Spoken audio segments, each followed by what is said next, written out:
ইন্নান নাফসা লাআম্মারাতুম বিসসু। কোরআনুল কারীমের মধ্যে আছে, আল্লাহ তাআলা বলছে মানুষের নফস, মানুষের মনের চাহিদা প্রচন্ড বেশি, সারাক্ষণ মানুষকে গুনাহের প্রতি আদেশ করে, গুনাহের প্রতি, গুনাহের প্রতি। নফস মানুষের মনের চাহিদা মানুষকে বার বার বার বার গুনাহ করতে আগ্রহী করে।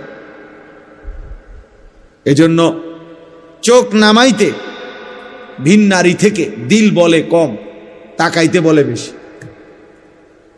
সবাই আমরা কল্পনা করে দেখি, মনে যেন ভেতর থেকে কে যেন বলতেছে দেখো, দেখোস না, দেখবি না, আর একটু দেখে ফেল, কিন্তু দেখবা না, সাবধান, আল্লাহ তাআলা দেখতেছেন, আল্লাহ তাআলা হিসাব রাখছেন, ডানে বামে ফেরেশতা লিখতেছে, হাসরের ময়দানে বিচার হবে।